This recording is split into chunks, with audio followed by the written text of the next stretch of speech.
No seu sermão mais importante, Jesus estabeleceu os fundamentos e os pilares do que viria a ser o reino dos céus. Vamos dar sequência então no tema? Vem com a gente, logo depois da vinheta.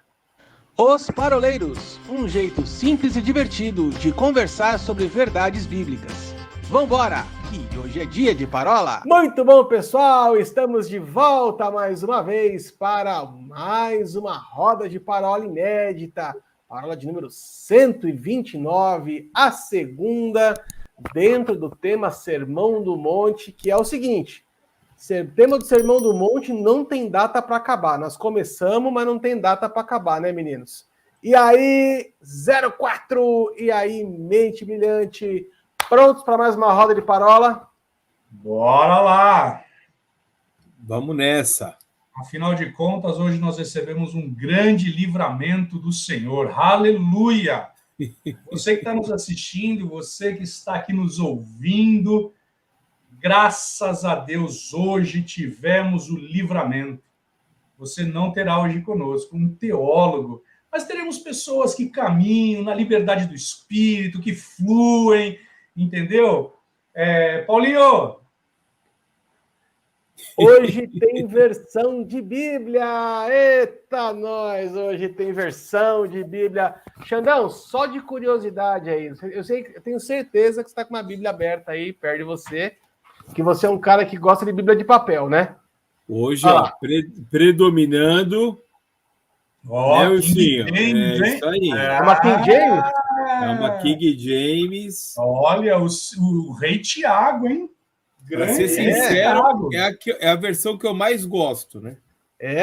Essa daí o Paulinho ele fica tendo finiquitos com isso. Eu gosto do Chão, porque o Chão é um homem clássico, né, cara? O cara que anda com Bíblia de papel hoje em dia, o cara é um clássico. Mas, ó, a minha também tá aqui na frente. Não consigo gravar paroleiros com Bíblia que não seja de papel.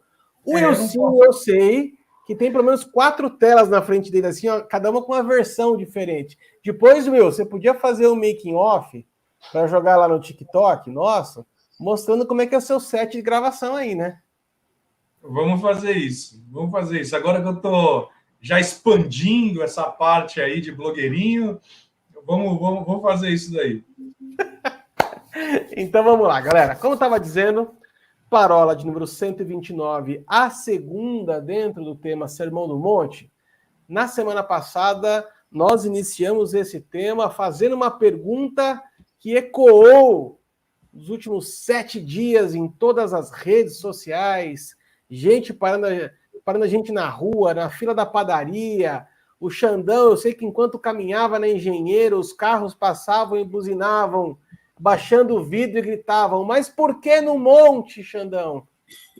Então, se você não assistiu a parola passada, a gente fala sobre por que o sermão mais importante de Jesus foi feito no monte e não no templo.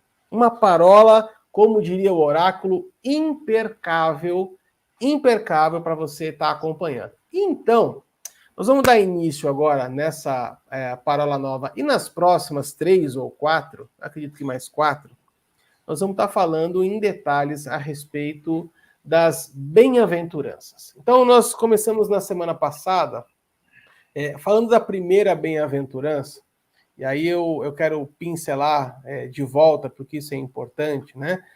O Xandão até comentou, eu lembro que bem-aventurados são aqueles mais que felizes, né? São aqueles que são realmente satisfeitos, né?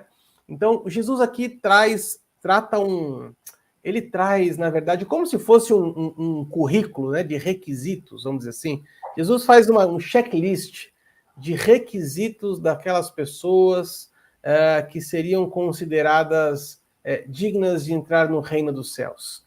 Existe um contraponto aqui que é importante a gente trazer. Por que Jesus veio iniciar o seu Sermão do Monte exatamente falando a respeito dessas características? Para trazer uma perspectiva diferente em relação àquilo que os fariseus falavam dentro do templo, né? Muitas das pessoas que estavam com Jesus no monte sequer tinham condições de entrar no templo. Então Jesus veio e trouxe uma nova realidade, dizendo assim, olha, vocês não são bem-vindos lá, mas no reino dos céus, para que vocês sejam bem-vindos, vocês vão ter que ter essas características. E o que eu acho bacana, meninos, é que em nenhum momento Jesus fala de coisas que as pessoas teriam que fazer, mas sim o que elas teriam que ser. Então, em todas as bem-aventuranças aqui, fala de características das pessoas, aquilo que elas deveriam ser, e não aquilo que elas precisariam aparentar ou aquilo que elas precisariam fazer. Porque como aquilo que nós dissemos em algumas palavras anteriores, não é sobre o que você faz, mas é sobre aquilo que Jesus já fez por você. Então, quando a gente toma posse daquilo que Jesus já fez por nós, cabe a nós sermos. Cabe a nós nos relacionarmos com Deus. Então, a primeira bem-aventurança aqui, ele fala sobre o pobre de espírito. Então, o pobre de espírito a gente entendeu que é aquele que reconhece a sua limitação, que reconhece a sua necessidade, que sabe que pelo esforço próprio ele não consegue fazer absolutamente nada. E eu acho que esse, meninos, é a grande chave, e esse precisaria ser exatamente o primeiro. Por quê? Porque a gente sabe que Deus rejeita o coração orgulhoso. Então, a primeira característica para ser aceito no reino dos céus é não ser orgulhoso. É ser alguém com um coração humilde, alguém que reconhece que precisa. Então, Jesus foi lá e colocou um alfinetinho no quadro e falou assim, ok, então o primeiro é ser humilde. Depois deste aqui, o que nós vamos escalonar a partir do segundo, terceiro e quarto ponto? E aí, em Mateus 5, versículo 4, Jesus vem dizer a seguinte coisa, que bem-aventurados são os que choram, porque serão consolados. Estaria aqui, então, mente brilhante, dizendo que Jeremias teria uma senha preferencial para entrar no reino dos céus? Sensacional, fazendo trocadilhos com o apelido do nosso profeta chorão, não é verdade? Jeremias. Na verdade, Arthur, a gente precisa entender aqui, você deu esse panorama, é verdade que se o Paulinho estivesse aqui, nós teríamos agora uma aula tremenda de teologia. Tira o dedo da tela, Arthur, por favor.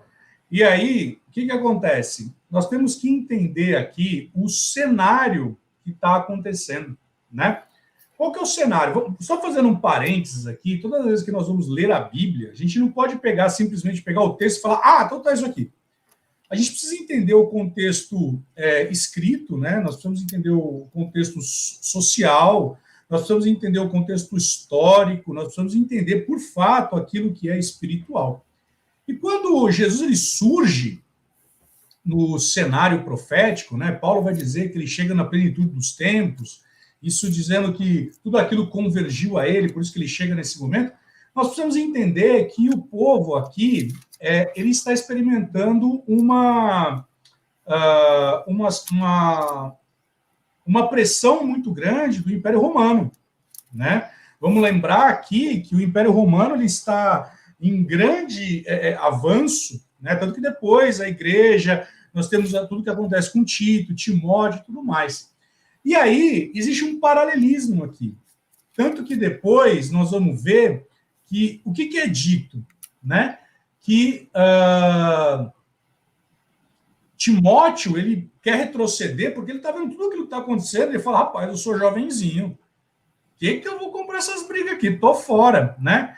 E tem uma determinada passagem que diz que os judeus olhavam para Jesus como que se ele estivesse autoproclamando para ser o governador deles nessa terra. E aí, Jesus mesmo diz assim, rapaz, vocês não estão entendendo nada. O meu papel aqui é outro, né? O meu reino não é esse, o meu reino é lá em cima. Vocês têm que entender que eu vim aqui para trazer um plano de salvação e tudo mais. E quando nós vamos ler exatamente esse versículo de Mateus capítulo 5, verso 4, ele diz assim, bem-aventurados os que choram, porque serão consolados. E aí, num primeiro momento, nós vamos olhar e falar assim, rapaz, quem está chorando? Será que é Jeremias? O que será que está acontecendo ali? Então, nós vamos entender que, debaixo desse cenário profético que está acontecendo ali, Jesus ele surge nesse cenário E nesse cenário ele começa, e aí eu preciso ir para Lucas capítulo 4, porque ele vai falar, olha, ele vai citar Isaías capítulo 61, dizendo, olha, eis que o Espírito do Senhor está sobre mim, existe uma unção, essa unção ela serve para que eu pregue o ano aceitável do Senhor, essa unção ela vai fazer com que seja despedaçado todo o jugo, essa unção ela vai fazer com que aquilo que é tristeza, aquilo que é angústia, aquilo que é sofrimento, seja transformado numa coroa de glória. Né? É isso que ele está falando. Então, quando Jesus está estabelecendo isso no Sermão do Monte, ele está falando, olha, vocês que até agora se sujeitaram, se submeteram, passaram por tudo isso, ei, vocês vão ser consolados. Eu estou apontando aqui para um cenário profético mais adiante. Por quê? Se a gente for lá em Isaías capítulo 61, nós vamos ver que ele cita exatamente o mesmo texto. Diz assim, ó, Isaías 61, a partir do verso 2. Apregoar o ano aceitável do Senhor e o dia da vingança do Senhor, a consolar todos os que choram. Veja, a unção está sobre mim, e isso vai ter o quê? Eu vou apregoar o ano aceitável do Senhor, e eu vou consolar os que choram. O profeta está apontando, olha, virá um Salvador, virá um Messias, e ele virá para consolar. Se você pegar e for lá para Lucas, capítulo 4, a partir do verso 18, Jesus, ele sai do deserto no poder do Espírito Santo, ele entra na sinagoga, nós conhecemos essa passagem, e aí ele diz lá para o rapaz, ó, traz aí o papiro do dia de hoje. A gente sabe que naquela época não era a Bíblia como era hoje, com capítulo, versículo e tal. E aí, Jesus ele não faz uma toramancia, porque não era bibliomancia, amém? Não era uma toramancia. Gente, hoje eu vou aloprar, porque o Paulinho não está aqui, então eu vou falar de tudo. Aí ele não faz uma toramancia dizendo assim, deixa eu ver o dia de hoje, pum. Não, porque o texto que deveria ser lido naquele dia na sinagoga, qual era? Eis que o Espírito do Senhor está sobre mim. Ele lê isso e ele fala, olha, e ele me enviou para proclamar a libertação aos cativos, a restaurar a vista aos cegos, para pôr em liberdade os oprimidos, ou seja, aqueles que estão chorando, aqueles que estão opressos, aqueles que estão debaixo de um jugo, e aí nós podemos fazer um paralelismo, o jugo de Satanás e o jugo do Império Romano. Mas Jesus ele não está falando desse reino natural. Ele está falando do jugo de Satanás. Por quê? Na cruz, 1 de João vai dizer o quê? Que o Filho do Homem se manifestou para desfazer as obras do diabo. E nós vamos, então, ser transportados do império das trevas para o reino do Filho do seu amor. E aí ele diz, e eu vim para pregar o ano aceitável do Senhor. Então, quando nós estamos falando sobre a bem-aventurança aqui, Jesus ele está nada mais apontando pelo seguinte, ei, eu surgi no cenário profético, eu surgi na plenitude dos tempos, Paulo fala isso em Efésios, Paulo fala isso em Gálatas, eu estou aqui, eu sou aquele que Isaías profetizou, e sabe de uma coisa, vocês vão entender que todo esse tempo que vocês estiveram debaixo do jugo, esse jugo vai ser quebrado. Nós vamos ver mais para frente, Jesus mesmo falando, vinde depois a mim, aqueles que estão cansados, sobrecarregados, eu vos aliviarei. Ele está falando sobre a quebra do jugo, da lei, né, daquilo que os judeus colocavam sobre o povo. Então, olha que maravilhoso que Jesus está falando no monte. Jesus está mais ou menos dizendo o seguinte, né, citando, parafraseando aqui, Salmos 46, 10, aquietai-vos e sabeis que eu sou Deus. Sabe, sim, é fato, vocês estiveram, e aí eu vou lá para trás, lá no Egito, vocês estiveram debaixo do jugo de Faraó, mas sabe de uma coisa, assim como foi necessário que a vara de Moisés fosse levantada e apontado para a serpente, eu serei levantado, e isso daí vai romper com tudo. Então, ei, esse tempo que você está chorando, é um tempo que virá um consolo, e eu sou o consolo. E sabe o que é mais gostoso ainda? Porque ele fala assim em João capítulo 14. Ei, não me detenham aqui, importa que eu vá. Porque quando eu for, será enviado do meu Pai o outro Consolador. E outro, essa palavra outro no original é allos, que significa alguém com os mesmos atributos e características que é a minha. Olha que tremendo. Então, um novo Consolador, o outro Consolador, eu sou o Consolador, mas virá um outro. E dessa vez, esse outro, ele não vai estar do teu lado, ele vai estar dentro. Olha que tremendo isso. Pegar um gancho do que o Will está falando, né? De Jesus estar abrindo um novo tempo, não é isso? Sim, ele está abrindo um novo tempo, está trazendo uma novidade de vida para essas pessoas sofridas, seja pela opressão do inimigo literal, que era o Império Romano, e pelo inimigo espiritual, né? O próprio Satanás. O que eu acho interessante é que ele está trazendo agora a realidade do reino dele. Então, no meu reino, né? Porque senão qualquer pessoa que chorasse seria consolada, né? O que ele está dizendo, no meu reino, é isso que eu entendo. Aquele que chora acha consolo, né? Muitas vezes a gente chora nos lugares errados, né? A gente vai chorar no ombro de uma pessoa, recebe um conselho errado, não é isso? A gente, se não for cristão, a gente acaba, olha, as pessoas acabam dando conselhos que conforme tocam a sua vida, né? Mas o conselho de Jesus é assim, olha, quem chora no meu reino vai ser consolado. E aí eu fiquei pensando em Ana, que ela chorou abundantemente diante do Senhor. E aí Eli até acha que ela está embriagada, chega e fala, não, estou aqui chorando, é amargura de alma. E aí ele falou, então vai, que Deus, né, te conceda aquilo que você pediu, e concedeu. Deus deu para ela Samuel, que era o que ela queria um filho. Então, ela já achou o consolo no Senhor, mas ela chorou no lugar certo. O mais interessante é que, além de Samuel, Deus ainda deu para ela mais 5 filhos. Estava procurando aqui, tá? Se eu não me engano, é 1 Samuel 2:21, se eu não me engano, não que eu anotei aqui, né? Mas 3 meninos e 2 meninas. Mas o que me chama a atenção é aonde eu vou chorar. Né? A gente pode chorar com amigos, né? Eu lembro de um acampamento que uma pessoa veio, ficou lamentando, e aí chegou uma hora, me deu uns 5 minutos, falei assim, mas você já apresentou isso diante do Senhor? E ela tomou um susto e saiu da roda. Foi no encontro de santificação, e eu fiquei mal pra caramba, porque eu fui, né, duro com ela, porque não adianta você falar para mim, você tem que falar para Deus, eu não vou poder resolver seu problema. E aí depois ela me encontrou muito feliz no outro dia e falou, cara, na hora que você falou aquilo, me despertou algo que eu falava para as pessoas, mas eu não falava para Deus, né? Então eu entendo que se a gente se derramar diante do Senhor, né, trazendo Ana de novo para a história, chorando diante de quem a gente precisa chorar, né, a gente vai achar o consolo, né? Pode não ser da maneira que a gente quer, mas não quer dizer que não quer dizer que a resposta vai ser sempre o que a gente quer. Mas é o que você falou no finalzinho, se o Espírito Santo de falar conosco, independente da resposta que ele der, a gente vai ter esse consolo, que é paz, é tranquilidade. Você sabe que, enquanto você estava falando, Chame, veio no coração uma canção, provavelmente vocês devem conhecer, que chama Deus e Eu. E ele fala assim, não leve sua dor para quem não tem cura para você. Depois eu até mando o link para vocês, mas assim, nunca mostre sua ferida para quem não tem cura para te dar, e nem força para te erguer. Eu acho que você devia cantar, afinal de contas. Não.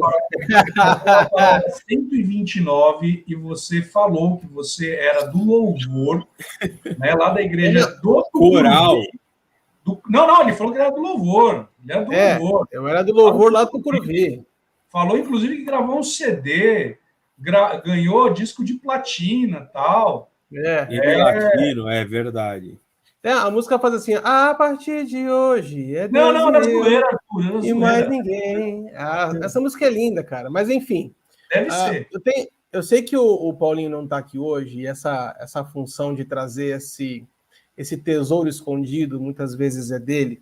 Mas eu tive um zelo aqui, porque isso me bateu no coração, de ir no texto original do grego para poder olhar cada uma dessas características no seu contexto original, porque a gente sabe que muitas vezes nas traduções, não só para a língua portuguesa, mas para outras línguas, existem alguns entendimentos que acabam sendo reduzidos, porque o texto original foi feito em grego koiné, e isso tem as palavras elas têm um sentido muito mais amplo do que muitas vezes no português. E eu quero trazer para vocês uma coisa, que são 2 segredos, né, na verdade. Um para o primeiro bloco e um para o segundo. Quando a gente fala de choro, e aí foi por causa disso até que eu acabei fazendo essa brincadeira do profeta chorão, né? Que não é a quantidade de lágrima que vai fazer a gente ter uma senha prioritária, vamos dizer assim. Mas essa questão do choro, no texto original, a palavra é panteó, né? E essa palavra aqui significa lamentar. Lamentar significa trazer com emoção um arrependimento por quem percebe uma culpa. Ou seja, olha como o nosso entendimento vai acabar se expandindo um pouquinho no que diz respeito ao choro, porque a gente tem existe aquele termo que a gente escuta na rua, né? Lágrima de crocodilo. Ou seja, o crocodilo, quando ele abocanha a sua presa, ele chora, mas ele não está sentindo absolutamente nada. Tem muita gente que acaba botando lágrima para fora, mas não tem um sentimento genuíno e verdadeiro. Existe uma diferença bíblica, eu quero trazer para vocês uma referência, que o apóstolo Paulo vai falar da diferença entre arrependimento e remorso. Está lá em 2 Coríntios, capítulo 7, versículo 9, se eu não estou enganado. Versículo 10, porque ele fala assim: me alegro porque não fostes contristados, mas porque fostes contristados para arrependimento. Porque fostes contristados segundo Deus, para que da nossa parte nenhum dano sofrestes. Porque a tristeza segundo Deus produz arrependimento para a salvação, para que ninguém traga pesar, mas a tristeza do mundo produz morte. Então não é só a tristeza pela tristeza, né? É uma tristeza que leva a um lugar de arrependimento. E a gente consegue perceber a ponte entre essa lágrima e o humilde de espírito, ou o pobre de espírito do versículo anterior. Né? Quando a gente fala assim, pobre de espírito é aquele que reconhece que por si só não consegue fazer nada e que também reconhece quem Deus é e quem nós somos. Algo que muitas vezes a gente acaba passando despercebido dentro desse texto e do Sermão do Monte como um todo, é que a gente faz uma leitura muitas vezes fria, né, técnica do texto, ou muitas vezes como se fosse uma história, e a gente não para pensar que quem está dizendo essas palavras é o próprio Deus. É o próprio Senhor Jesus, ou seja, é o Filho de Deus que traz diretamente do coração de Deus exatamente quais são as balizas. Este sermão, meninos, é um sermão totalmente diferenciado dos demais que a gente pode encontrar na Bíblia. Porque aqui a gente tem um fundamento, vamos dizer assim, diretamente do trono do Pai. É o próprio Senhor que está dizendo a seguinte coisa: olha, feliz você vai ser por se lamentar mediante para arrependimento. Porque a tristeza para arrependimento leva para a salvação. Olha só, benditos são aqueles que estão no reino dos céus, aqueles que choram. Agora, existem uma outra passagem aqui que eu queria pontuar com vocês, e aí sim eu quero te escutar, que é lá em Tiago 4, 9 a 10, que ele fala assim: afligi-vos, lamentai e chorai, converta-se o vosso riso em pranto e a vossa alegria em tristeza, humilhai-vos na presença do Senhor, que ele te exaltará. E aqui existe um engano que muita gente escuta, né? Não, porque os humilhados serão exaltados. Gente, isso não está na Bíblia. A palavra não fala que os humilhados vão ser exaltados. Porque a palavra fala que aquele que se humilha diante do Senhor, o Senhor o exalta. Então tem muita gente achando que os humilhados vão ser exaltados. Sinto me informar, mas isso não está na Bíblia. Aliás, a gente podia ter colocado isso naquela parábola sobre provérbios errados, né, que a gente falou, né, textos errados, texto fora do contexto. Mas nós poderíamos gravar de novo, não tem problema. A gente pode fazer uma segunda temporada disso, cara, porque tem uma repercussão muito bacana. Mas olha só, mais uma vez, a palavra lamento e choro, elas andam de mãos dadas, viu? O pastor Tiago vai falar assim: lamentai-vos e chorai. Então, Você consegue, junto comigo e com o Xandão aqui, visualizar essa questão do choro não só como lágrima, mas como um sentimento de arrependimento e de lamento? Esse texto que você citou de Tiago, né? Tiago está trazendo uma advertência. Até recentemente, eu não consigo falar o nome dela direito, a Valnice Vilhelme, ela trouxe uma palavra muito dura, né, a respeito da forma que nós estamos tratando a intercessão. E aqui, quando o Tiago está falando sobre isso, ele está falando, qual que é a origem das contendas? E aí ele está fazendo um paralelismo. Ele faz um paralelismo do tipo, olha, existem coisas que vocês estão colocando, mas não está alinhado com a vontade de Deus. Não está alinhado com aquilo que, de fato, é a essência da oração para que alcancemos graça. Então, ele fala assim, de onde procedem as guerras e contendas que há entre vós? E aí ele está falando da cobiça. O centro dessa palavra é, vou deslocar, né? Tiago está falando, vou deslocar aquilo que é cobiça, porque cobiça ele tem como natureza, ou melhor, a origem pautada na obstinação, na idolatria, naquilo que foge da vontade de Deus. Aí ele está falando, olha, faz o seguinte, se humilha e busca a presença do Senhor para que no teu coração você entenda de fato e de verdade, através de um espírito quebrantado e contrito, que o Senhor não despreza, qual seja a vontade dele. E aqui está uma chave importante, né? Muitas vezes as pessoas falam assim, eu oro, e a minha oração não é respondida. John Bevere, no seu livro Kryptonita, ele fala muito sobre isso. Ele fala, gente, muitas vezes a nossa oração ela não é respondida porque nós não colocamos o princípio, e o princípio aqui de Tiago vocês estão colocando a cobiça. Agora, quando nós estamos falando sobre a bem-aventurança do choro, e aí você citou o apóstolo Paulo ele faz também um paralelismo, ele está falando, olha, aquilo que é gerado através do convencimento do Espírito que te leva ao arrependimento, te leva para um caminho de salvação. Agora, existe um tipo de arrependimento que não te leva para a salvação, mas sim para uma raiz de amargura.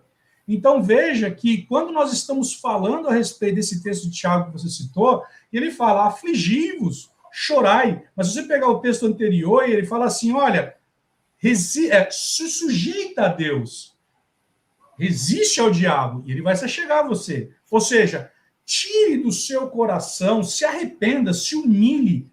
Nós estamos na graça nós não rasgamos mais as vestes, a palavra fala para nós rasgarmos o nosso coração, né? Então, de novo, nós estamos voltando para aquilo que nós falamos sobre a influência, a sujeição do império das trevas, Jesus apontando, falando, ei, eu estou aqui, o Pai está está tudo certo, nós vamos sim resolver essa parada, e vai ser na cruz. E sabe de uma coisa? No terceiro dia eu vou ressuscitar. E quando eu ressuscitar, aí é que a giripoca vai piar. Amém. Então vamos chegar aqui ao final deste primeiro bloco da Parábola 129, a segunda, dentro do tema Sermão do Monte. Logo, logo estaremos de volta com a segunda parte, falando de Mateus 5:5. Nós vamos falar dos mansos. Xandão, Will, grande abraço e nos vemos em breve, se Deus quiser. Tchau, tchau.